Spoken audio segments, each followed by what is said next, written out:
My name is The Voice. If it's your first time coming across my video, please try to share and subscribe to my channel. Follow me and share my video. I've been looking at this woman video when Apabio, the current Senate President, is Minister of NDCC and Niger Delta rather. These are the allegations.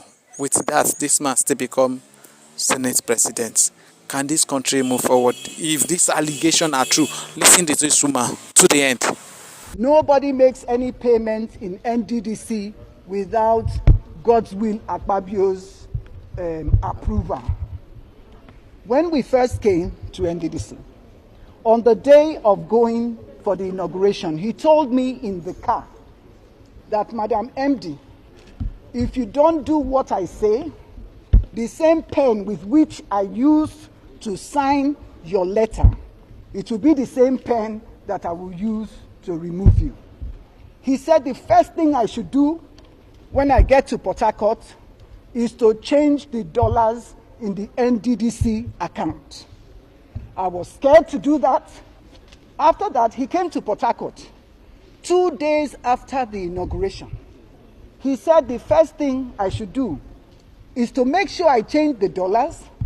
I should remove Mr. Kaltungo from being legal and send him on compulsory retirement, that we cannot have a northerner be the head of the legal team, of the legal unit. He said I should remove all the other directors that refused to take his instruction during the time of Mrs. Aguagaga. That was the predecessor before I came.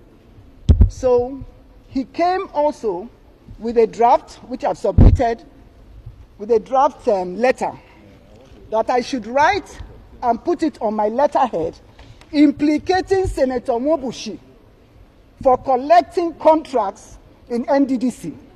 I told him that I will not, I'm a lawyer, and that whoever alleges must prove. The fact that Senator Mobushi is giving us trouble as IMC, you remember also that they did not recognize the IMC. I said I will not do that letter. He said I was ungrateful and I refused to do the letter. Dr. Cairo now said that he will do the letter. If Apabio tells him to kill, he will kill before he asks, why did he kill? I said, for me, I will not do the letter. At that place, there was Mr. Etiebet, who was the only staff of the NDDC that was present at that meeting. When he finished, he now asked Dr. Cairo to go and send for the letter-headed paper from the office.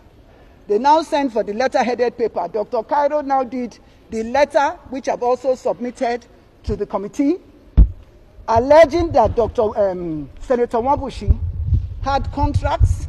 Then he said, I must sign the cover letter. I said, if I sign any document from me seen by Mr. President, he will believe every line of it. So I will only write that the EDP, who should know about projects, has gone. The next thing that he told me, he said, I must make sure that all these people leave and that the procurement, because apparently Apabio, before I came, when himself and Festus Keyamo were ministers, their first meeting at the commission, he was awarded 30 contracts for distilting and water hyacinth. Mr. Linus, who was the director finance, refused to sign because it did not follow due process. He also said that I should implicate the chairman of the House Committee, because the chairman of the House Committee had gone to Ondo State for a meeting to plan against him. Water hyacinth and distilling. They said that the budget for water hyacinth and distilling was, I think, for about 3 to 5 billion. I'm not sure exactly how much. but that the NDDC before I came had overstretched itself to about 50 billion for water hyacinth and distillate. And so the National Assembly had written us, they have it also, they had written us that we should not pay for anything like that. He said, and guess what? Apabio never signs any documents. He will always refuse to sign, but he will tell you to go and commit the fraud.